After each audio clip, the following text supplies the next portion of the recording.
Praise the Lord. जय मसीह की। मैं स्टैनली मैकवान, मेरे YouTube channel Hindi Gujarati Bible study में आपका स्वागत है। मेरे चैनल को आज अभी इसी वक्त आप सब्सक्राइब कर लीजिए और परमेश्वर के ज्ञान में आप बढ़ते जाओ। जब 10 कंवारी का दृष्टांत प्रभु ने दिया तो उसमें एक बात का जिक्र है कि मशाल, उसके अंदर तेल, और जो 5 मूर्ख स्त्री थी उनके पास तेल ख़त्म हो गया और बिना तेल मशाल नहीं जल सकती। लेकिन मशाल की ज़रूरत क्यों थी? किस कारण उस प्रकाश की ज़रूरत क्यों थी? किसको जानने के लिए, किसको पहचानने के लिए मशाल की ज़रूरत थी? हम हमारे कमरे में, हमारे घर में लाइट तब जलाते हैं जब हमें किसी बात की ज़रूरत होती है, प्रकाश की ज़रूरत होती है। हो सकता है किसी चीज़ ढूंढने के लिए हमें ज़रूरत होती थी। तो 10 कंवारी को किस बात की ज़रूरत थी कि जिसके कारण उन लोगों ने मशाल जलाई, और वो तेल क्या कहना चाहता है, और वो लोग क्या ढूंढ रहे थे, किसको पहचानने के लिए, किस काम के लिए उनको तेल की ज़रूरत थी, वो जानने के लिए मेरे साथ इस वीडियो में अंत तक बने रहो।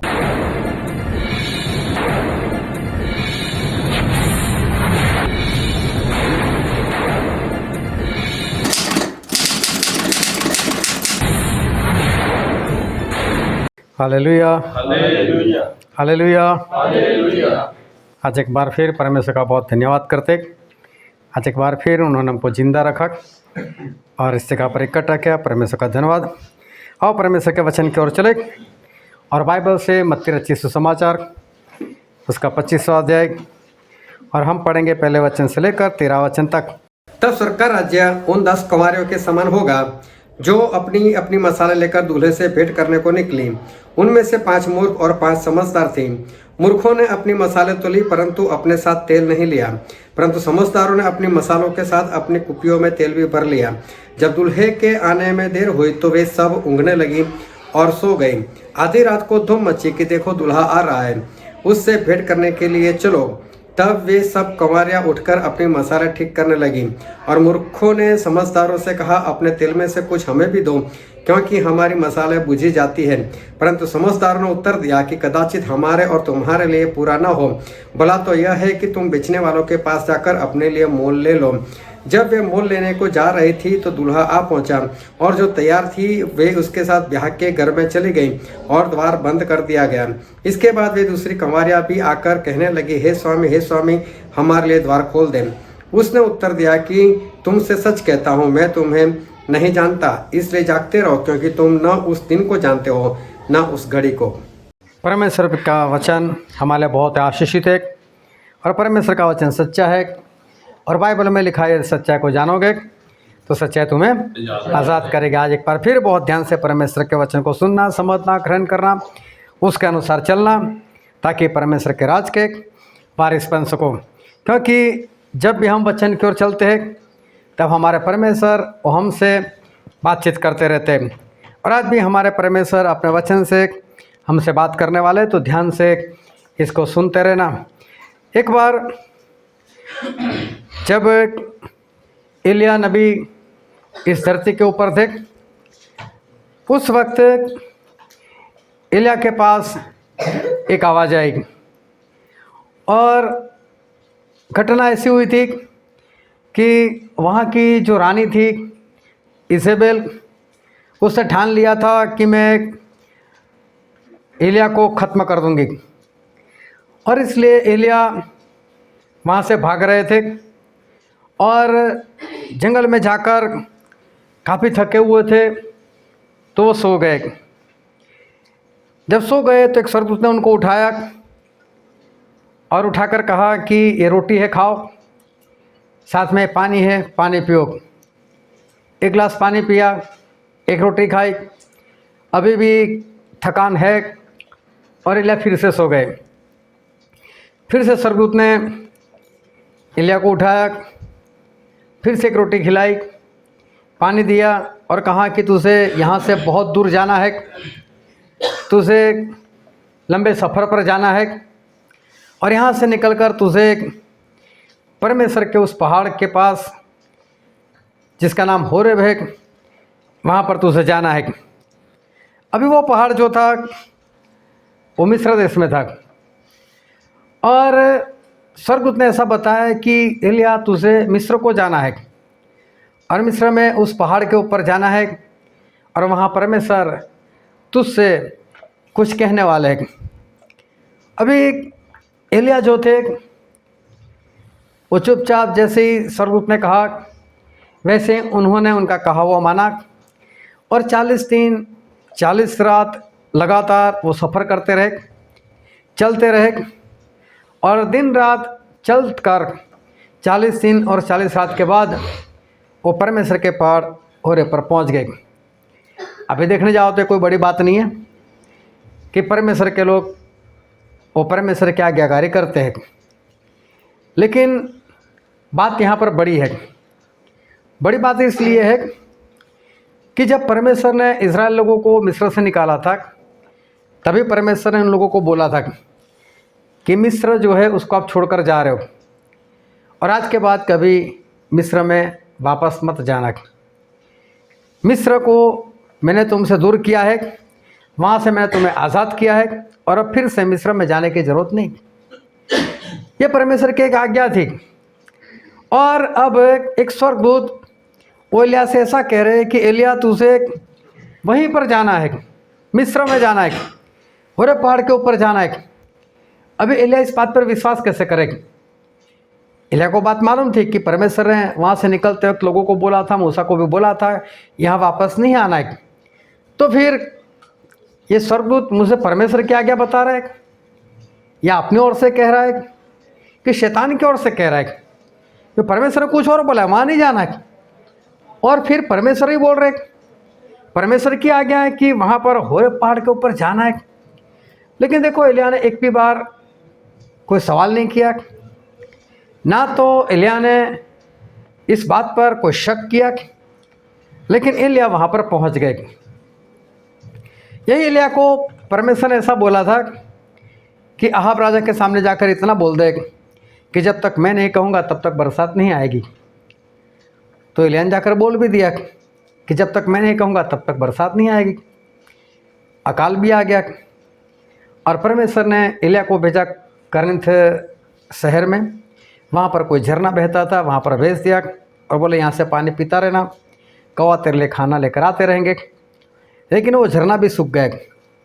फिर परमेश्वर की एक आवाज़ और आई कि लिए यहाँ से निकलो और सारपत में चले जाओ और वहाँ की एक विधवा औरत है, उसके पास तुझे रहना है और वो तुझे खाना खिलाती रहेगी। अभी देखने जाओ तो ये भी एक सीधी सी आसान सी सरल सी एक बात है, लेकिन फिर भी बड़ी बात है। बड़ी बात क्यों है कि सारपत जो है वो इज़राइल का शहर नहीं है, वो अन्य जाति से है और अन्य जाति लोगों के साथ इज़राइल के लोग संबंध नहीं रखते। आज भी देखना कि इज़राइल के लोग और देशों से संबंध नहीं रखते। वो लोग जो धर्म मानते हैं, पुराने नियम को मानते हैं, उनके धर्म को यहूदी धर्म कहते हैं। और देखो जितने भी दुनिया में धर्म है वो सभी लोग अपना धर्म बढ़े, उसमें लोग जुड़ जाए ऐसी इच्छा रखते हैं, प्रयत्न भी करते हैं। लेकिन कभी आपने ऐसा देखा किसी यहूदी ने आकर यहूदी धर्म का प्रचार किया, किसी और जगह पर प्रचार किया? कभी भी नहीं। अगर आप गलती से किसी इज़राइल वालों को जाकर ये बोलो कि मुझे आपका जो धर्म है यहूदी धर्म वो ग्रहण करना है, वो मानना है, तो मना कर देंगे, आप नहीं मान सकते, ये हमारा है। अपना धर्म भी किसी को देने के लिए तैयार नहीं, वो किसी के साथ जुड़ते नहीं है। और अगर वहाँ की कोई लड़की अगर बाहर किसी के साथ शादी कर ले तो उसको इज़राइल से ही निकाला जाता है, क्या वो इज़राइल की नहीं रह सकती? तो ऐसे लोग हैं। तो एलिया को सवाल होना चाहिए था कि परमेश्वर अन्य जाति से तुम संबंध ही नहीं रखते और मुझे आप सारपत भेज रहे हो, वो भी विधवा के घर, मैं वहाँ पर जाकर रहूँ, उसके साथ खाना खाऊँ। बात बड़ी थी, लेकिन एलिया ने इस बात को भी माना और एलिया वहाँ पर पहुँच गए। परमेश्वर से ही बात थी, लेकिन फिर भी शक आए, ऐसी बात थी, लेकिन एलिया को यहाँ पर कोई शक नहीं आया। एक बार एक राजा था जिसका नाम था हिजकिय्याह और वो बीमार हो गया। वो बीमार हो गया तो परमेश्वर का वचन यशायाह नबी के पास है और परमेश्वर ने यशायाह नबी को इतना बोला कि जाकर उस राजा को इतना बोल दे कि राजा, तुझे जो भी वसीयत बनानी है, तेरी संपत्ति जिसके नाम करनी है, जो कुछ करना है कर ले, अपना घर का बंदोबस्त कर ले, क्योंकि तू मरने वाला है। अभी परमेश्वर के कहने के अनुसार यशायाह गए और वहाँ पर जाकर उस राजा को बोल दिया कि राजा, तू मरने वाला है। परमेश्वर ने मुझे बता दिया तू मरने वाला है, तुझे जो कुछ करना है कर ले, तेरे घर का बंदोबस्त कर ले। और यशायाह इतना कहकर वहाँ से निकल गए। अभी हुआ ऐसा कि वो राजा जो है वो पछताए, उन्होंने अपना मन फिराया, पश्चाताप किया, परमेश्वर से प्रार्थना की, रोकर प्रार्थना की कि परमेश्वर मुझे कुछ जीवन दो, मुझे बचाओ। तो परमेश्वर ने देखा जब ये मन फिरा रहा है तो परमेश्वर ने भी उसके ऊपर दया की और परमेश्वर ने उसके जीवन में 15 साल बढ़ा दिए। लेकिन ये बात परमेश्वर ने उसको नहीं बताई, ये बात परमेश्वर ने एक बार फिर यशायाह को ही बोली। अभी यशायाह वापस अपने घर जा रहे थे, आधे रास्ते में पहुँचे थे और वहाँ पर परमेश्वर की आवाज़ आई, यशायाह वापस जा बोले उस राजा के पास और जाकर इतना बोल दे कि परमेश्वर ने तेरी आयु में 15 साल बढ़ा दिए। अभी देखो यशायाह को सवाल होना चाहिए था कि परमेश्वर अभी आधा ही घंटा हुआ, अभी तो मैं बोल कर आया और अभी वापस, अरे परमेश्वर की आवाज़ है किसी और की आवाज़ है? क्या परमेश्वर आधे घंटे में अपनी आवाज़ बदल सकते हैं, अपना वचन बदल सकते हैं? ऐसा यशायाह को होना चाहिए था, लेकिन यशायाह ने कोई भी शक नहीं किया। यशायाह वहाँ से निकल गए, वापस राजा के पास आए और राजा उनको देखकर हैरान रह गए, वापस क्यों आए? और यशायाह ने बोल दिया कि राजा, परमेश्वर ने तेरी प्रार्थना को सुनी है और परमेश्वर ने तेरी आयु में 15 साल बढ़ा दिए। अभी देखो शक हुआ इस राजा को, ऐसे कैसे हो सकता है? बोले मैं कैसे विश्वास करूँ कि 15 साल मेरी आयु में बढ़ा दिया? अभी तो आप बोल कर गए और अभी वापस बोल कर आज जाते हो, पहले बोलते हो मर जाऊँगा, अभी बोलते 15 साल बढ़ा दिया, कैसे हो सकता है?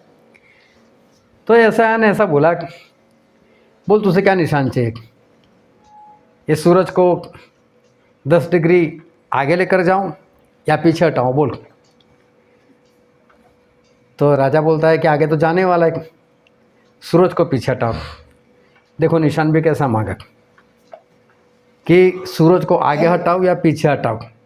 आगे तो सूरज वैसे भी जाने वाला था, लेकिन फिर भी हटाना बहुत बड़ी बात है। बोले पीछे हटाओ। अरे ऐसा ने सूरज को बोला चल पीछे हट जा 10 डिग्री, और सूरज पीछे हट गया। राजा को विश्वास आ गया हाँ होने वाला है ऐसा।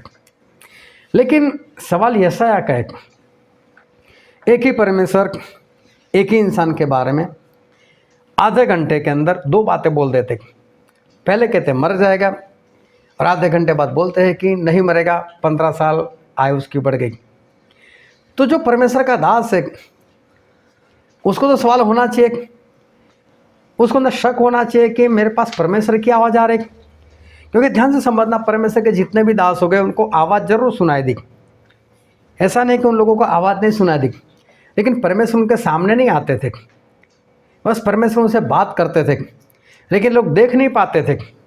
सिर्फ मूसा की बात अलग थी कि मूसा के सामने परमेश्वर आकर बैठ जाते थे। हो सकता है बीच में बादल रहता था और मूसा देख नहीं सकते थे, लेकिन उनको पता चलता था कि बादल के उस पार परमेश्वर बैठे और मेरे से बात कर रहे। लेकिन इन लोगों को तो दूर दूर तक दिखाई नहीं देते थे, और सिर्फ एक आवाज़ कि आसपास वहाँ जो लोग हैं उसके साथ उनको नहीं सुनाई देगी, सिर्फ इनको सुनाई देती थी। लेकिन ऐसी आवाज़ पर विश्वास कैसे करें? कई बार ऐसा हो जाता है कहीं हमारा भ्रम तो नहीं कि कोई आवाज़ हमको आ रही है। लेकिन ना तो एलिया को परमेश्वर के ऊपर कोई शक हुआ, ना यशायाह को परमेश्वर के ऊपर शक हुआ, और उन्होंने परमेश्वर की बातों को माना और परमेश्वर ने जैसा कहा था वैसा इन लोगों ने किया। जब एलिया उस होरेब पहाड़ के ऊपर पहुंच गए तब परमेश्वर ने फिर उससे बात की कि एलिया यहाँ पर क्या कर रहा है? तो बोले मैं भाग कर आया हूँ। बोले कोई बात नहीं, उस पहाड़ के ऊपर जो गुफा है ना उसमें चला जा। मैं वहाँ पर आकर तेरे से बात करने वाला हूँ। और एलिया जो है उस गुफा में चले गए। जब गुफा में चले गए तो अचानक से बड़ा धरतीकंप हुआ। धरतीकंप हुआ, पहाड़ों को फोड़ने लगा और एलिया ने सारी आवाज़ सुनी, लेकिन एलिया गुफा से बाहर नहीं आए। अभी देखो हम इस घर में बैठे, अगर गलती से भी ऐसा हो जाए कि मोहराना कांपने लगे, वचन अपनी जगह पर रहेगा, सभी लोग उठकर पहले तो बाहर ही भागेंगे, पहले बाहर भागो बच्चों। लेकिन ऐसी हालत में भी एलिया गुफा से बाहर नहीं निकल रहे। और बाइबल में लिखा उस धरतीकंप में परमेश्वर नहीं थे। फिर जोरों से आंधी आई, पहाड़ों को हिला दे ऐसी आंधी आई, लेकिन फिर भी एलिया बाहर नहीं निकले। और बाइबल में लिखा गया क्योंकि उस आंधी में परमेश्वर नहीं थे। फिर एक बड़ी सी आग आई, सभी को जलाकर भस्म करने लगी, और फिर भी एलिया बाहर नहीं आए। और लिखा है उस आग में भी परमेश्वर नहीं थे। लेकिन बात तो ये थी, एलिया को कैसे मालूम कि आंधी में, ये धरतीकंप में, या तो इस आग में परमेश्वर नहीं है। और फिर एक धीमी सी हल्की सी आवाज़ आई, प्रेम से उस आवाज़ ने पुकारा एलिया। और एलिया तभी अपना मुंह छुपाकर बाहर आए, अब मेरे परमेश्वर आ गए। और उन्होंने परमेश्वर से बात की। एलिया परमेश्वर को जानते हैं, परमेश्वर की आवाज़ को पहचानते हैं, और परमेश्वर की आवाज़ को वो ग्रहण भी करते हैं। उनको पता चल जाता है कि परमेश्वर ही की आवाज़ है। हालेलुया। सभी समझते रहना, आज परमेश्वर ने हमारे लिए जो वचन रखे उसको लेकर जाना है और उसके अनुसार जीवन भी जीना है। एलिया वहाँ परमेश्वर से बात करते हैं, और परमेश्वर ने भी एलिया से वहाँ पर बात की। और एलिया को कोई डाउट नहीं था कि अब परमेश्वर की ही आवाज़ है, धीमी सी आवाज़, प्रेम से भरी हुई आवाज़, वो मेरे परमेश्वर की है। और वो बाहर निकलकर वो परमेश्वर से बात करने लगे।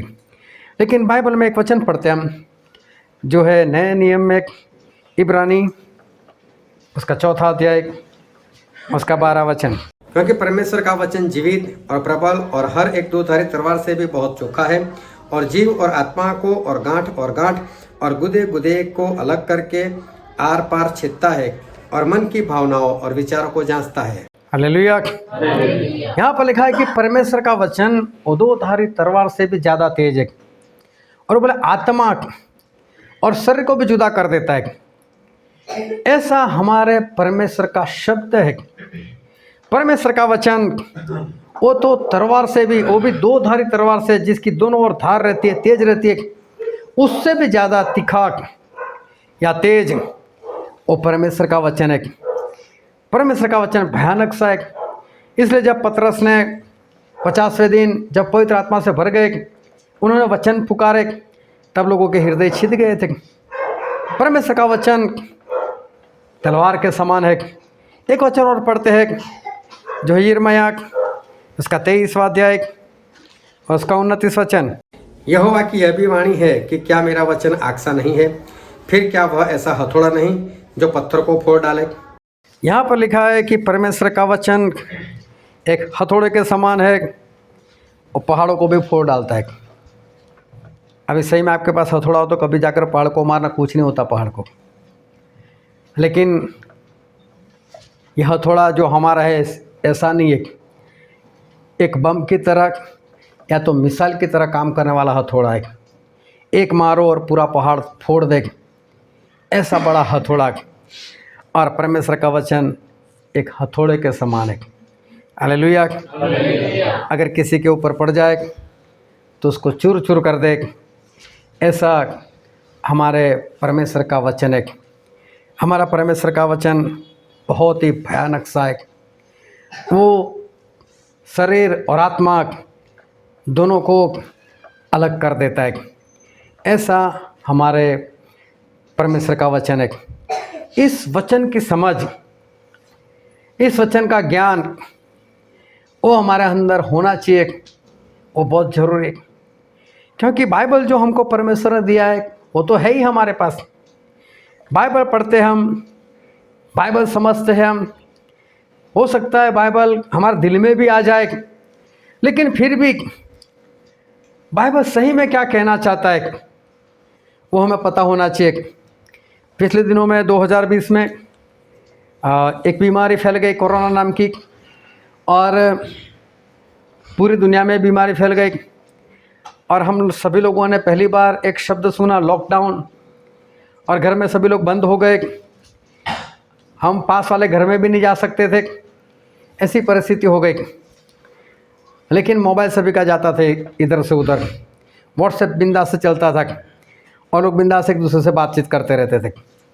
और उस वक्त बाइबल से एक वचन जो था वो बहुत लोगों के दिमाग में आया, और एक वचन हम पढ़ते हैं यशायाह उसका 26वां अध्याय और 20 वचन पढ़ो तो। हे मेरे लोगों, आओ अपनी अपनी कोठरी में प्रवेश करके किवाड़ों को बंद करो। थोड़ी देर तक, जब तक क्रोध शांत न हो, तब तक अपने को छिपा रखो। हालेलुया। हालेलुया। ये एक वचन लोगों ने बहुत इस्तेमाल किया कि हाँ, लॉकडाउन तो परमेश्वर की ओर से, क्योंकि ऐसा 26 के 20 में पढ़ा, वहाँ पर लिखा है, मेरी प्रजा तू घर में बैठ जा, दरवाज़ा बंद कर दे, जब तक कहर, जब तक ये बीमारी, ये सब कुछ चला ना जाए, तब तक अपने घर में बैठे रहे। बोले ये जो वचन है ना वो कोरोना में पूरा हो गया। बोले कई लोगों ने इस वचन का इस्तेमाल किया, सही में ये वचन वो नहीं है, ये कोरोना के लिए नहीं लिखा हुआ है। कई लोगों ने मूसा वाली बात कर दी कि मूसा ने मिस्र में लोगों से कहा था मेमने को काटना, अपने घर में उसको पकाकर खाना, उसका लहू जो है वो दरवाजे पर लगाना, और आप अंदर रहना, उस दिन बाहर मत निकलना, क्योंकि जो विनाश करने वाला है वो पूरा मिस्र में घूमने वाला है, और सभी घरों में से जो पहलौठा होगा वो मार दिया जाएगा, इसलिए घर में रहो। बोले लॉकडाउन तो परमेश्वर की ओर से। ये बात तो मूसा ने भी एक बार कही थी। लोग वचन को समझ नहीं पाते, और कौन सा वचन कब कहाँ पर रखना है उनको पता नहीं चलता। लेकिन वचन है उनके पास, वचन को याद भी है, तो इसका मतलब ये नहीं कि वचन वो लोग नहीं जानते। वचन जानते हैं, मुँह ज़बान है, दिल में है, लेकिन वो वचन कब है, किस चीज़ के लिए, क्यों वो वचन दिया हुआ है, वो लोग नहीं समझ पाते कि वचन सही में कौन सी परिस्थिति के लिए हमारे परमेश्वर ने हमको दिया है, वो लोग नहीं समझ पाते। ये बहुत ही बड़ी बात है कि वचन की सही समझ जो है वो हमारे जीवन में होनी चाहिए। एक वचन और पढ़ते हैं जो बाइबल में लिखा है, यूहन्ना रचित सुसमाचार उसका 1 अध्याय और 1 और 2 वचन। आदि में वचन था, और वचन परमेश्वर के साथ था, और वचन परमेश्वर था। यही आदि में परमेश्वर के साथ था। हालेलुया। यहाँ क्या लिखा है कि सबसे पहले शब्द था, और शब्द किसके साथ था? परमेश्वर के साथ था। और शब्द खुद क्या था? वो खुद भी परमेश्वर। तो परमेश्वर का नाम क्या है? शब्द। हालेलुया। हालेलुया। परमेश्वर का नाम ही है शब्द। एक वचन और पढ़ते हैं जो प्रकाशित वाक्य, प्रकाशित पोथी उसका 19वां अध्याय 13 वचन। और वह लहू से छिड़का हुआ वस्त्र पहने हैं, और उसका नाम परमेश्वर का वचन है। यहाँ प्रभु यीशु के बारे में लिखा है कि प्रभु यीशु का नाम क्या है? परमेश्वर का शब्द। हालेलुया। प्रभु यीशु का नाम क्या है? परमेश्वर का शब्द। सारे सोए हुए लोग बोलो, परमेश्वर का नाम क्या है? जाग रहे। तो प्रभु यीशु का नाम है परमेश्वर का शब्द। ये शब्द मतलब बाइबल, और बाइबल मतलब प्रभु यीशु। हालेलुया। हालेलुया। ये परमेश्वर का शब्द कोई और नहीं, वो तो हमारे प्रभु यीशु है, और वो ही परमेश्वर भी है। और इसलिए बाइबल में एक वचन और पढ़ते हैं हम जो है यूहन्ना उसका 10वां अध्याय, और पढ़ो तो उसका 7 वचन। तब यीशु ने उनसे फिर कहा, मैं तुमसे सच सच कहता हूँ कि भेड़ों का द्वार मैं हूँ। प्रभु यीशु ने ऐसा कहा कि जो भेड़ होती है उसका दरवाज़ा मैं हूँ। तो दरवाज़ा कौन है? प्रभु यीशु खुद है। फिर पढ़ते हैं उसका चौथा वचन। जद ਉਹ ਆਪਣੀਆਂ ਸਾਰੀਆਂ ਭੇਡਾਂ ਨੂੰ ਕੱਢ ਚੁੱਕਦਾ ਹੈ ਤਾਂ ਉਹਨਾਂ ਦੇ ਅੱਗੇ ਅੱਗੇ ਤੁਰ ਪੈਂਦਾ ਹੈ ਅਤੇ ਭੇਡਾਂ ਉਹਦੇ ਮਗਰ ਮਗਰ ਲੱਗੀਆਂ ਜਾਂਦੀਆਂ ਹਨ ਕਿਉਂ ਜੋ ਉਹ ਉਸ ਦੀ ਆਵਾਜ਼ ਪਛਾਣਦੀਆਂ ਹਨ। हालेलुया। ਹਾਲੇਲੂਇਆ। जो भेड़ होती है वो प्रभु यीशु की आवाज़ पहचानती है। देखो, सुनने की बात नहीं है, समझने की बात नहीं है, लेकिन पहचानने की बात है। शब्दों को पहचानना। एक बार एक भाई साहब नए नए मसीह में आए। अब इनको प्रार्थना नहीं आती थी।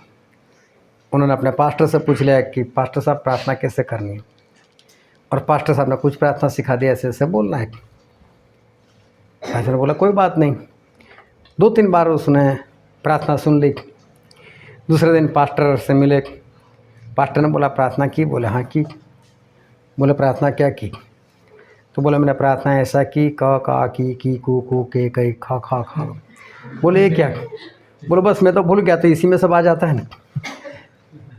शब्द तो परमेश्वर जोड़ लेंगे अपने आप कि हम उनको क्या सुनना था। तो शब्द बड़ी बात नहीं है, शब्द तो कहीं से भी जुड़ जाएंगे। पहचानने की बात है, शब्द जानने की बात नहीं, शब्द को पहचानने की बात है। और प्रभु ने ऐसा कहा कि मेरी भेड़ मेरा शब्द पहचानती है। हालेलुया। परमेश्वर की आवाज़, परमेश्वर के लोग, भेड़ मतलब विश्वासी लोग, और परमेश्वर की आवाज़ पहचानते हैं। क्यों एलिया को सवाल नहीं हुआ कि परमेश्वर आपने तो कहा था कि मिस्र से बाहर निकलने के बाद मिस्र को देखना नहीं है, वहाँ पर वापस जाना नहीं है, और आप अभी फिर से मुझे होरेब पहाड़ जाने की बात कर? परमेश्वर मैं समझ गया ये आपकी आवाज़ नहीं है, मुझे मालूम है आप ऐसा नहीं बोल सकते। लेकिन ऐसा नहीं हुआ, जबकि सही में परमेश्वर ने ऐसा बोला है कि मिस्र में वापस नहीं जाना है, तो फिर परमेश्वर ने वापस मिस्र को भेजा क्यों? लेकिन शक नहीं हुआ एलिया को। साथ में 40 दिन और 40 रात का जो रास्ता, जो सफ़र एलिया ने तय की थी, वो रास्ता इतना भयानक सा है कि वहाँ पर डाकू, लुटेरे वो लोग मिलते थे और किसी को भी लूट लेते थे। इसलिए पूरी इज़राइल प्रजा जब वहाँ से निकल रही थी, तब दिन में परमेश्वर बादल का खंभा बनकर उनके साथ रहते थे, और रात में आग के खंभे में उनके साथ रहते थे, ताकि इनको कोई लूट ना सके। परमेश्वर उनके आगे आगे चलते थे। आज भी वो रास्ता, इतने हजारों सालों के बाद आज भी वो रास्ता इतना ही भयानक है। आज भी जो लोग वहाँ पर सफ़र करने के लिए या तो देखने के लिए जाते हैं, उनको पुलिस लेकर जाती है। उनके आगे अगर पुलिस ना हो तो आज भी वो सफ़र जहाँ एलिया गए थे वो सफ़र कर पाना मुश्किल है। तो एलिया को भी बोलना चाहिए कि परमेश्वर 40 दिन 40 रात चलना है, मेरे साथ किसी को तो भेजो, मैं कैसे उस सफ़र को तय करूँगा? रास्ते में लुटेरे मिल सकते, कुछ भी। लेकिन एलिया देखो डरे नहीं, और एलिया बिंदास से गए, क्योंकि उनको मालूम था कि परमेश्वर ने मुझे वहाँ पर बुलाया है। जब वहाँ पर पहुँचे, अभी पहाड़ पर नहीं चढ़े थे, और फिर से परमेश्वर की आवाज़ आई, एलिया यहाँ पर क्या कर रहे? एलिया बोलता है कि प्रभु मैं इज़राइल से भाग कर आया हूँ, इजेबेल मुझे मारना चाहती है, और पूरे इज़राइल में मेरे सिवा आपको मारने वाला कोई है ही नहीं। बोले कोई नहीं है, और अगर आपकी कृपा तो मुझे भी ख़त्म करो, मार तो बात ख़त्म करो। परमेश्वर ने फिर एलिया को बोला एक काम कर, पहाड़ में जा, वहाँ पर गुफा है, उसमें जा। अभी देखो जो परमेश्वर एलिया को रास्ते में जंगल में मिल रहे, उस स्वर्गदूत के साथ स्वर्गदूत परमेश्वर की आवाज़ लेकर आते कि तुझे यहाँ से जाना है। तो क्या एलिया ये नहीं पूछ सकते कि प्रभु मैं इतना लंबा चलकर क्यों जाऊँ, आप यहाँ पर भी हो ना, और स्वर्गदूत को भेजा है तो बाकी की बात भी यहीं पर बता दो, जो वहाँ कर रहे हैं यहीं पर बात बता दो, मैं इतना चलकर क्यों जाऊँ? लेकिन एलिया परमेश्वर के शब्दों को पहचानते हैं, जो बोला है वही करो। एलिया वहाँ पर गए, 40 दिन 40 रात चलकर। मालूम है परमेश्वर ने कितनी बात की उससे? परमेश्वर ने सिर्फ इतना बोला कि एलिया यहाँ पर क्या कर रहा है? एलिया बोलते हैं प्रभु मैं भाग कर आया हूँ, मेरे सिवा कोई नहीं है। बोले ठीक है, जाओ गुफा में जा, मैं वहाँ पर बात करने के लिए आता हूँ। अरे 40 दिन 40 रात चलकर मैं यहाँ पर आया, अभी यहाँ से गुफा में जाना, अरे प्रभु जो बोलना है यहीं पर बोल दो। लेकिन एलिया परमेश्वर के शब्द को पहचानते हैं, शक नहीं करते, कोई बात नहीं, मैं गुफा में जाता हूँ। और वो गुफा में चले गए। और जब गुफा में चले गए तो वहाँ पर धरतीकंप हुआ। समझना, धरतीकंप गुफा के बाहर हो रहा है, गुफा में कुछ नहीं हो रहा है। आंधी आई, गुफा के बाहर आंधी है, गुफा के अंदर कुछ नहीं है। और वहाँ पर आग आई, आग भी गुफा के बाहर है, लेकिन गुफा के अंदर कुछ भी नहीं है। और उस धरतीकंप में, उस आग में और उस आंधी में कहीं पर भी परमेश्वर नहीं थे। और परमेश्वर कब आए? ये सब कुछ खत्म होने के बाद। Hallelujah, hallelujah. आखिरी वक्त है, हम आखिरी दिनों में चल रहे हैं। और आज ज़्यादातर प्रचारक जो है वो ऐसा प्रचार कर रहे हैं कि विपत्ति आने से पहले, मसीह का विरोधी आने से पहले, इस दुनिया में बीमारी फैलने से पहले, धरतीकंप आने से पहले, लोगों की मौत होने से पहले प्रभु यीशु आ जाएंगे और अपने दुल्हन को, अपनी कलीसिया को उठा कर लेकर चले जाएंगे। ज़्यादातर आज प्रचार ये हो रहा है।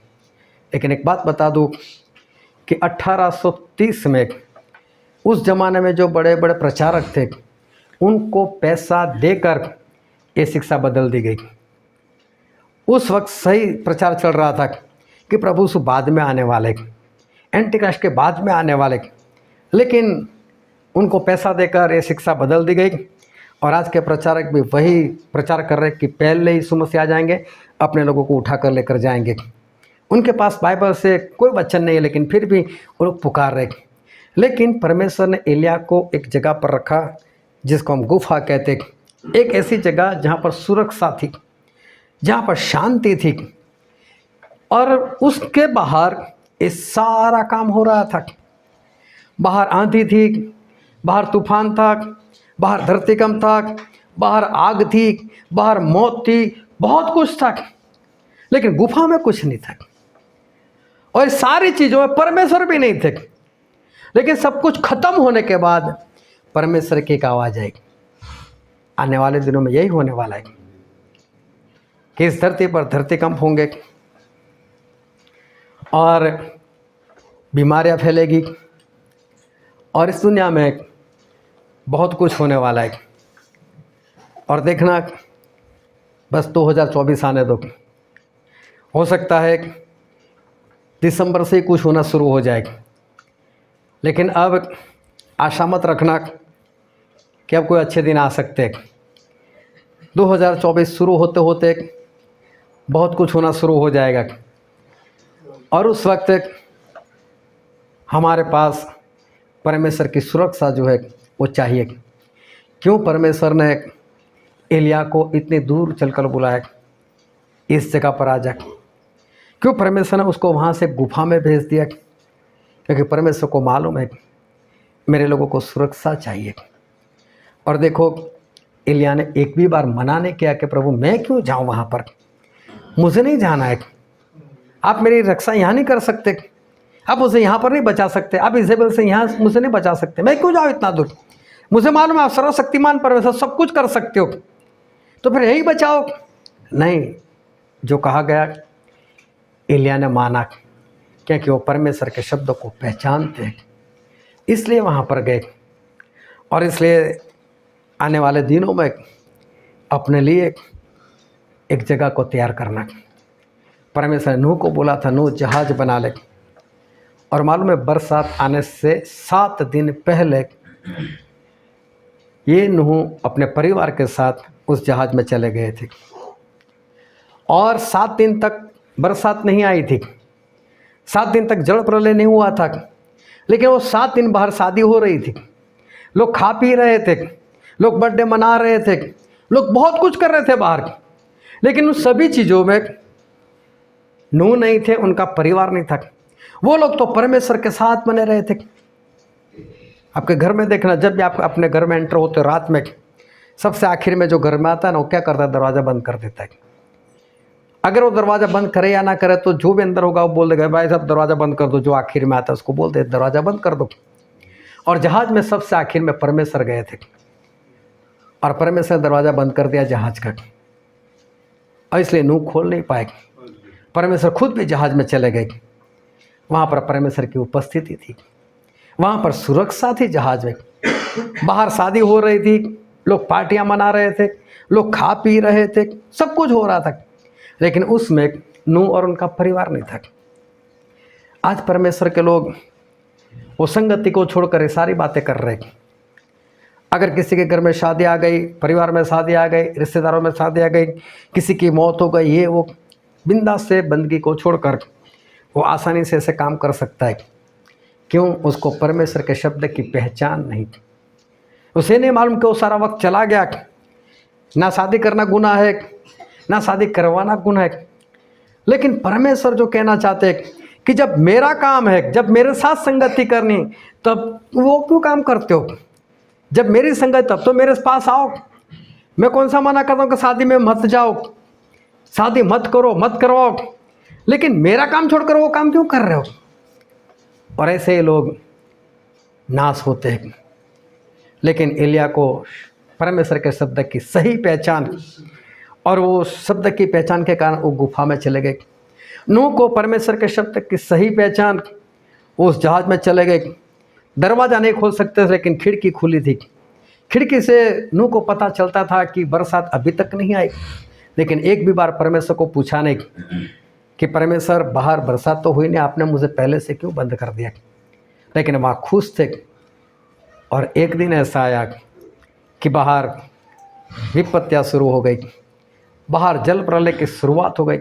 अब बाहर लोग चिल्ला रहे, लेकिन नूह के पास शांति है, नूह के पास आनंद है। दुनिया में हलचल मचने वाली है, बहुत कुछ होने वाला है, बहुत बीमारियां होने वाली है। अभी पिछले दिनों में हमारे गुजरात में वहाँ का गरबा बहुत फेमस है, अपने देव देवता के नाम से वो लोग करते। कई लोग समझते गुजराती डांस है, गुजराती डांस नहीं, वो अपने देव देवता की आराधना करते। और पहली बार ऐसा हुआ कि कई न्यूज़ चैनल वालों ने, अखबारों ने ऐसा कहना शुरू कर दिया कि इस बार जो गरबा होगा उसमें कई लोगों को हार्ट अटैक आ जाएंगे। अभी हार्ट अटैक कैसे आ सकते? वो तो बरसों से करते आए हुए, कभी किसी को अटैक नहीं आया इसमें, कभी ऐसी बीमारी फैली नहीं। और जिस दिन मैं वहाँ से निकला उसी दिन से शुरू होने वाला था। तो मैं तो यहाँ पर आ गया, लेकिन मैं बोल कर आया था सभी को कि देखना है इस बार कई लोग मर जाएंगे। अभी तक मेरे पास पूरी खबर नहीं पहुँची, लेकिन मुझे पता चला कि 500 से ज़्यादा लोगों को अटैक आ चुके। मर गए कितने मालूम नहीं। और उसमें 12-13 साल के लड़के मर चुके, उनको अटैक आ गए। कैसे? क्यों ऐसा हुआ? कैसे हुआ? और इन लोगों को पहले से कैसा पता चल गया कि ऐसा होने वाला है, कि कोई मरने वाला है और अटैक ही आने वाला है? कैसे पता चला? ध्यान से समझना, ये सारे गेम बरसों से चलती आई हुई, कई लोग नहीं समझ पाते, लेकिन प्रभु उसने पहले से बता दिया था कि मेरे आने से पहले सब कुछ होने वाला है। और उससे पहले हमें एक सुरक्षित जगह चाहिए जहाँ पर हमें पहुँचना है। लेकिन वहाँ पर कौन पहुँच पाएगा मालूम है? सिर्फ वही जो परमेश्वर की भेड़ है, जो परमेश्वर के शब्दों को पहचानती है, सिर्फ वही वहाँ पर पहुँच पाएंगे। सारे लोग वहाँ पर नहीं जाएंगे। सारे लोग तो अपने विश्वास में बने रहेंगे, अपने विश्वास में, वचन के विश्वास में नहीं। अपने विश्वास परमेश्वर सब कुछ कर सकते हैं, यहाँ पर भी हमारी सुरक्षा करेंगे। जो परमेश्वर ना बोलते हैं ना, उसकी कभी परमेश्वर हाँ कर ही नहीं सकते। उन्होंने जो बोला है वैसे ही होने वाला है। वो जो कहते हैं ऐसा ही होने वाला है। और इसलिए हमें जो परमेश्वर कहते हैं ना, उस वचन के ऊपर हमें विश्वास होना चाहिए। लेकिन तभी होगा जब हम परमेश्वर के शब्दों को पहचानने वाले बनेंगे। सुनने वाले, समझने वाले तो बहुत है, समझाने वाले भी बहुत है, लेकिन उस शब्दों को पहचानना वो बहुत बड़ी बात है। और सिर्फ वो परमेश्वर की भेड़ जो है वही शब्दों को पहचानते हैं।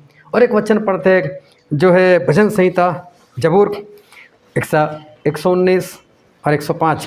तेरा वचन मेरे पाँव के लिए दीपक और मेरे मार्ग के लिए उजियाला है। यहाँ पर ऐसा लिखा है कि परमेश्वर का वचन हमारे लिए एक प्रकाश के समान है, हालेलुया। परमेश्वर का वचन क्या है? प्रकाश। हालेलुया। समझ में आ रही कि नहीं बात? परमेश्वर का वचन क्या है? प्रकाश है। प्रकाश में हमें सब कुछ दिखाई देता है, लेकिन प्रकाश ना होना तो हमें कुछ नहीं दिखाई देता। हालेलुया। परमेश्वर का वचन वो हमारे लिए प्रकाश है, और अगर प्रकाश ना हो तो हमें नहीं दिखाई देता। और यहाँ पर लिखा है कि परमेश्वर का वचन, परमेश्वर का शब्द, वो हमारे लिए प्रकाश का काम करता है। इसका मतलब ये बाइबल जो है ना, उसमें से प्रकाश बाहर आता है। लेकिन कब आएगा प्रकाश बाहर? प्रकाश कैसे बाहर आएगा? ये प्रकाश सही में है क्या? और जो वचन आज हमने पढ़ा था मत्ती रचित सुसमाचार, कोई बात नहीं, निकालने की जरूरत नहीं, हमने बार बार पढ़ा है उसको, इसका 25वां अध्याय, और हमने पढ़ा था 1 से लेकर 13 वचन। और वहाँ पर 10 कंवारियों की बात लिखी है। उनकी शादी तय हो गई थी और सभी लोग अपने दूल्हे को मिलने के लिए तैयार थी। और जब रात हुई तो रात के वक्त वो लोग बाहर चली जाती थी चौराहे के ऊपर, वहाँ पर बैठकर अपने दूल्हे का इंतज़ार करती थी। नींद आने पर सो भी जाती थी और मशाल लेकर जाती थी। वहाँ पर मशाल एक ऐसी चीज़ है कि उसमें से प्रकाश निकलता है, लेकिन वो तभी प्रकाश देते है जब उसके अंदर तेल डाला हो। अगर तेल ना हो तो उसमें प्रकाश नहीं। आज सब कुछ मॉडर्न हो गया, अब हमारे घर में बल्ब आ गए, लेकिन बल्ब में प्रकाश नहीं है। अगर विश्वास ना तो निकाल कर देख लो, उसमें प्रकाश नहीं है। जब उसके साथ इलेक्ट्रिसिटी, करंट जाता है, तब उसमें प्रकाश आता है। और करंट में भी प्रकाश नहीं है। उसके साथ जब बल्ब जुड़ता है तभी प्रकाश आता है। ना अकेला करंट कुछ कर सकता है, ना अकेला बल्ब कुछ कर सकता है। दोनों साथ में जुड़ जाए, हालेलुया, तभी कुछ होता है, तभी प्रकाश आता है। दिया होता है, उसमें भी ऐसा होता है, दिए में प्रकाश नहीं है, लेकिन जब उसके अंदर तेल डालो तभी उसमें प्रकाश आएगा, तभी वो जलेगा, वैसे नहीं जलेगा। मशाल के अंदर जब तक तेल ना डालो उसको जलाया नहीं जा सकता और उससे कभी प्रकाश मिल नहीं सकता। अगर प्रकाश चाहिए तो उसको जलाना पड़ेगा, साथ में तेल चाहिए। अब ये हर रोज़ की बात थी, क्योंकि हमने कई बार सीखा है। फिर भी थोड़ा 2 शब्द में बता देता हूँ कि इज़राइल में उस ज़माने की जो परंपरा थी उसके अनुसार जो स्त्री, जो लड़की की मंगनी हो जाती थी, उसका जो होने वाला पति होता था, उसको मंगनी से 1 साल तक कभी भी उसको लड़के के पास आकर लड़की को लेकर चले जाना होता था। उसे उसको शादी समझते थे और घर पर जाकर फिर वो खाना पानी जो दावत होती है बाद में रखता था और लड़की के घर वालों को बुला लेता था। लेकिन दूल्हा जो होता था ना बोलकर आता था, ना एडवांस में खबर देता था, ना ही उसके लिए कोई वक्त था। वो सुबह आ सकता था, दोपहर में आ सकता था, शाम को आ सकता था, रात को आ सकता था, आधी रात को भी आ सकता था। और इसलिए जितनी भी लड़कियां होती जिनकी शादी तय हो गई होती थी, वो लोग हर रोज़ 24 घंटे उनको फुल ड्रेस में तैयार रहना पड़ता था। और इसलिए जिन जिन लड़कियों की शादी तय होती थी तो दिन में तो तैयार होकर बैठेगी अपने घर में, लेकिन रात में तो घर में सभी को सोना है।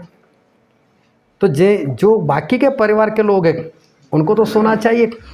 और अगर ऐसा हो गया कि दूल्हा आ जाए और घर के अंदर दरवाज़ा बंद है और आवाज़ ना सुनाई दे तो ये लड़कियां क्या करती थी, बाहर निकल जाती थी। और बाहर निकलकर, अभी तो जो स्ट्रीट लाइट सभी जगह पर लगी है, सरकार ने लगाई है, उस ज़माने में ऐसा था नहीं, तो घर से मसाल लेकर जाना होता था ताकि रात में कभी भी दूल्हा आ जाए तो उस मसाल की रोशनी में दूल्हे को पहचान ले कि हाँ मेरे वाला दूल्हा है, चलो मुझे उसके साथ जाना है। अगर मशाल नहीं होगी तो समस्या आ सकती थी, क्योंकि अंधेरा रहता था।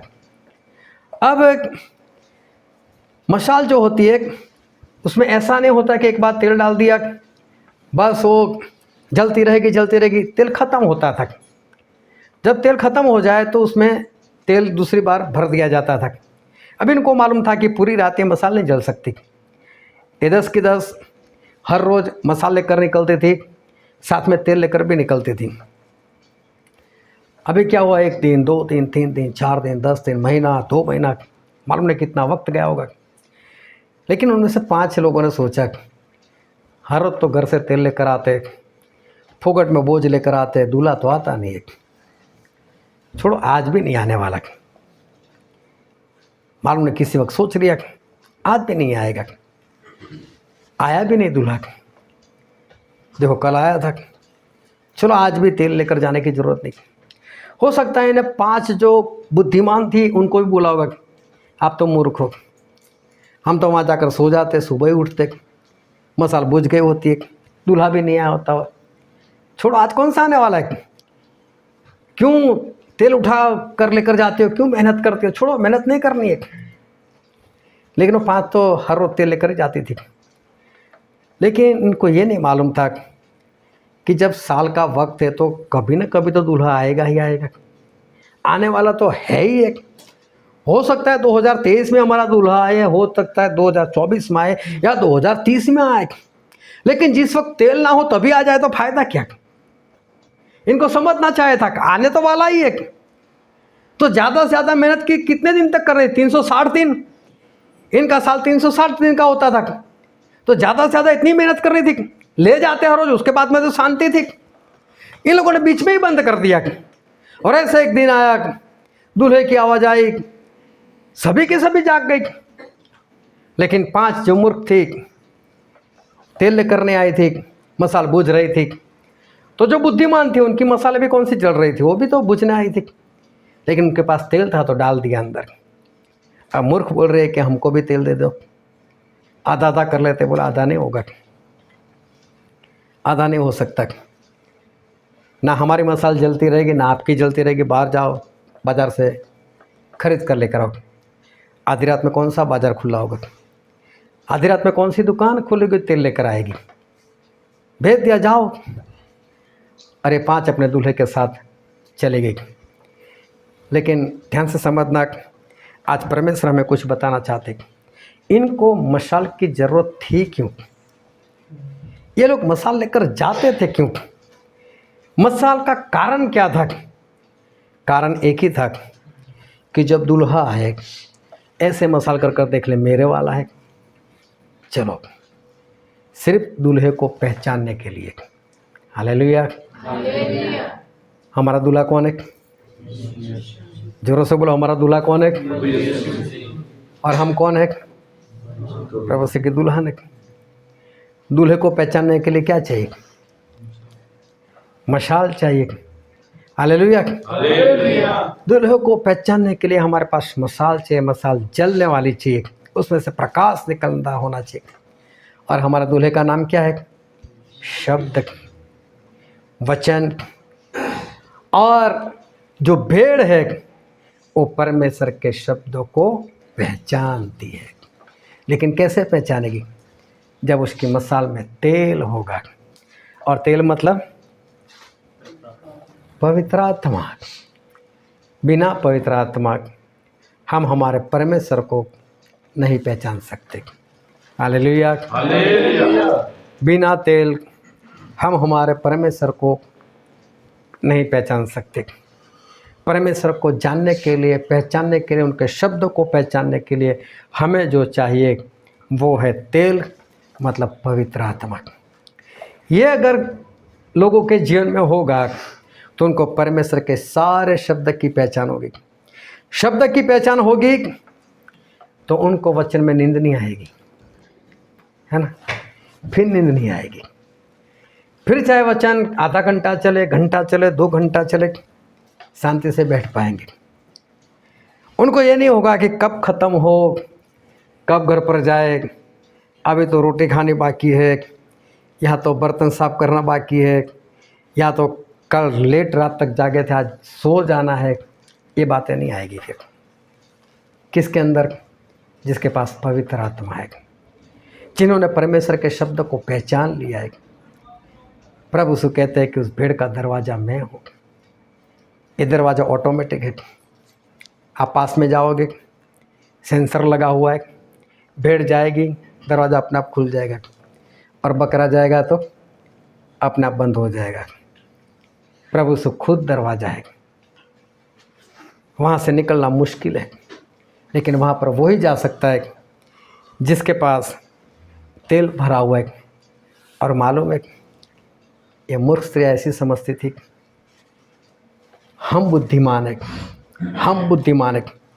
आज कितने लोग बोलते हैं क्या हुआ, बहुत बोलते थे यीशु मसीह आने वाले, यीशु मसीह आने वाले, क्या हुआ, बहुत बोलते थे ये बरकर रखो वो बरकर रखो, हुआ कुछ भी तो नहीं हुआ।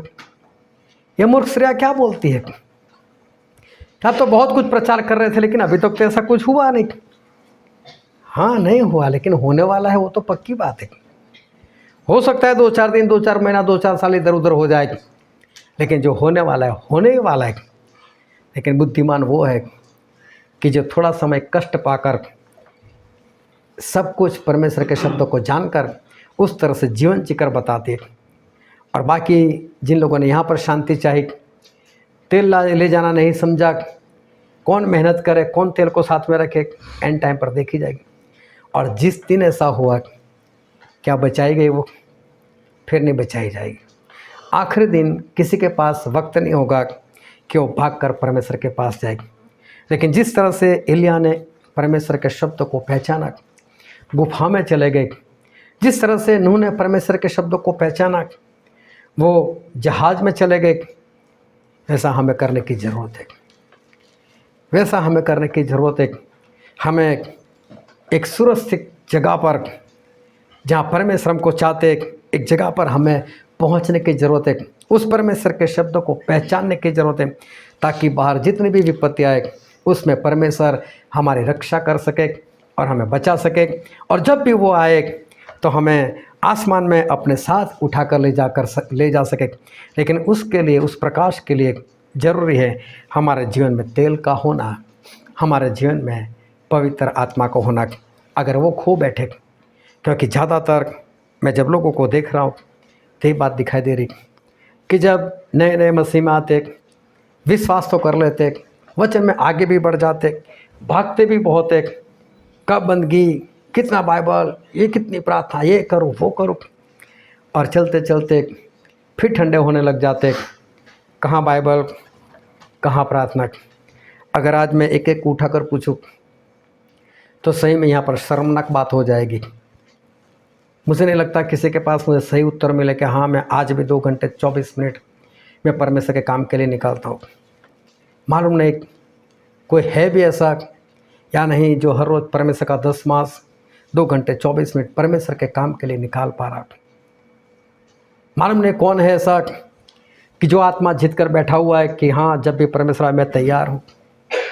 मालूम नहीं कौन है ऐसा जो आज ऐसा बोल सकता है हाँ परमेश्वर मैंने लोगों को वचन खिलाया है, मैंने लोगों को पवित्र आत्मा पिलाया है। जो आपके आज्ञाकारी नहीं कर रहे थे उनको आज्ञाकारी के वस्त्र मैंने पहनाए हुए। जो आपको नहीं जानते थे ऐसे परदेसी लोगों को मैंने आपका नाम दिया है। जो शैतान के बंधन में थे उन लोगों को मैंने छुड़ाया है। जो आत्मा में बीमार पड़ चुके थे उनको मैंने उठाया है। मालूम नहीं कोई है ऐसा कैसा बोल सकता हो। ये सारी बातें वही कर सकता है जिनको परमेश्वर के शब्द की समझ है, पहचान है, वो ये कर पाएगा। बाकी सभी लोग तो बस उठो, खाओ, पियो, प्रार्थना करो, सो जाओ, बस एक रूटीन बना कर रखिए। लेकिन सही से वही चल पाएंगे जिनके पास पवित्र आत्मा है, जिनकी मसाल जल रही है, जिनके पास उस शब्द का प्रकाश है, वही अपने दूल्हे को पहचान पाएगा। नहीं तो जब दूल्हा आएगा तब उनके पास अंधेरा होगा, और अंधेरा होगा तो दूल्हे को नहीं पहचान पाएंगे। जब तक वो तेल लेने के लिए जाएंगे तब तक बात ख़त्म हो जाएगी और सब कुछ समाप्त हो जाएगा। ऐसा आपके साथ ना हो, इसलिए आज ही से जागना शुरू कर दो और पवित्र आत्मा में एक बार फिर जुड़ जाओ। फिर से उस पवित्र आत्मा के लिए मेहनत करो, उपवास करो, प्रार्थना करो।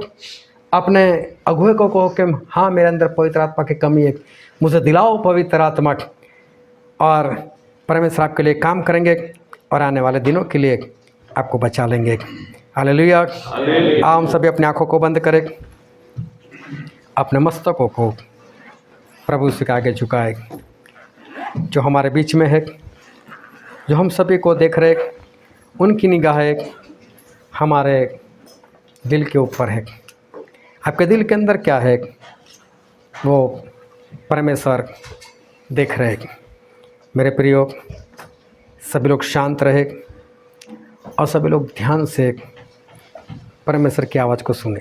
अभी भी परमेश्वर की आवाज़ हमारे बीच में है और परमेश्वर अभी जो कुछ कहना चाहते हैं उसको ध्यान से सुन लो, समझ लो और अपने साथ लेकर जाना और आगे क्या करना है वो बात जल्दी से पूरी करना। आज परमेश्वर बता रहे कि ये जो मंडली है, ये जो कलीसिया है, उसमें कई लोग हैं जिनकी आपस में एक दूसरे के साथ अनबन है। किसी किसी की बात नहीं है, लेकिन ज़्यादातर सभी लोगों की बात है। कहीं ना कहीं किसी न किसी के साथ अनबन है। आज जितने भी शादीशुदा है और जिनके बच्चे 12-13 साल से ऊपर हो चुके, ऐसे सभी माता पिता को मैं बोल कर जाता हूँ, अपने बच्चों को चेक करो, उनके ऊपर निगाह रखो। वो व्यभिचार में फंस चुके हैं। कलीसिया के अंदर, मंडली के अंदर जहाँ भाई बहन का रिश्ता होना चाहिए, वहाँ पर ये गड़बड़ी चल रही है। मैं स्पष्ट चेतावनी देता हूँ, ऐसे सारे माता पिता अपने बच्चों के ऊपर कड़ी निगरानी रखें। हो सकता है आप अपने बच्चों को बचा पाओ। ऐसे कपल, ऐसे शादीशुदा लोग जिनकी शादी को 4-5 या 8-10 साल हो चुके, ऐसे लोग भी, ऐसी पत्नियां भी, ऐसे पति भी अपनी पत्नी को छोड़कर और पति को छोड़कर किसी और के साथ रिलेशन में है। इस बात को ध्यान रखना। मैं किसी का नाम लेना नहीं चाहता, मैं किसी को उठाना नहीं चाहता, लेकिन ये बात स्पष्ट है और सच है। आज भी कई लोगों की निगाहें वो दूसरे के चरित्र पर है, वो ऐसा, वो ऐसी। लेकिन मैं उन सबको बोलना चाहता हूँ कि आप जिसके ऊपर उंगली कर रहे हो तो 3 उंगली आपके ऊपर भी है जो आपकी खुद की है। इसलिए अपने आप को जांचो, अपने आप की बात करो, अपने आप को परखो। आज भी आप में से कई लोग हैं जिनका काफ़ी वक्त मोबाइल चुरा कर लेकर जा रहा है। ज़्यादातर लोग YouTube के ऊपर फालतू वीडियो देखने में अपना समय बर्बाद कर रहा है, जो ज़रूरी नहीं है। उसके पीछे मैं मिनटों की बात नहीं कर रहा, मैं घंटों की बात कर रहा हूँ। घंटों बर्बाद कर रहे। और जो चीज़ आप छुप कर देख रहे हो वो मेरे परमेश्वर देख रहे। अगर आज अपने आप को आपने नहीं सुधारा, आज अपने आप को एक बार फिर से परमेश्वर की अधीनता में नहीं लेकर आए, हो सकता है आने वाले दिनों में आपके साथ कुछ अनहोनी घटना हो जाए।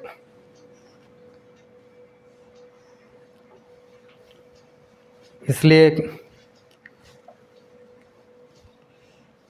जो परमेश्वर का वचन का प्रकाश है, जो मशाल जलती रहनी चाहिए, जो पवित्र आत्मा होने चाहिए, जिसको आप खोकर बैठे हो, उसको पालो। याद करो वो दिन जब आप नए नए मसीह में जुड़े थे और उस वक्त आपकी जो परिस्थिति थी, उस वक्त आपके अंदर जो परमेश्वर के प्रति प्रेम था, आज कहाँ पर है वो प्रेम? ये सारी बातें मेरे परमेश्वर आपके जीवन में देख रहे हैं। अगर वापस वो प्रेम में नहीं आए, आने वाले दिनों में कुछ भी हो सकता है। परमेश्वर सब कुछ नोट कर रहे हैं। परमेश्वर का वचन दोधारी तलवार से भी ज़्यादा तेज है, वो प्राण और शरीर को जुदा कर देता है, वो आत्मा को जुदा कर देता है। परमेश्वर की आंखें जो आग की ज्वाला के समान है, वो सब कुछ देख रही है। उनकी आंखें एक्सरे मशीन से ज़्यादा, किसी सीटी स्कैन मशीन से ज़्यादा तेज है। वो सब कुछ देख रहे हैं। और इसलिए मैं कहता हूँ, हो सकता है आज ये आपके लिए आखिरी दिन हो पश्चाताप करने के लिए, तौबा करने के लिए, मन फिराने के लिए। आज ही मैं कहता हूँ अपने जीवन में सुधार लेकर आओ। जो भी व्यभिचार की आत्मा आप में काम करे उसको दूर करो। जो भी लड़ाई झगड़े की आत्मा है उसको ख़त्म करो। जो भी बैर की आत्मा है उसे आज़ाद हो जाओ। जो भी वक्त बर्बाद करने वाली आत्मा है उसको दूर करो और परमेश्वर की आत्मा पाओ। परमेश्वर की आत्मा पाओ। हो सकता है परमेश्वर की रहम, परमेश्वर की कृपा आपके ऊपर हो जाए। कहीं ऐसा ना हो कि हम ये वक्त भी गंवा दें। अनु के ज़माने में जिस तरह से बाकी के लोग नाश हो गए, हम भी कहीं नाश ना हो जाए। इस वचन को समझने के लिए परमेश्वर हम सभी को अपनी कृपा दे।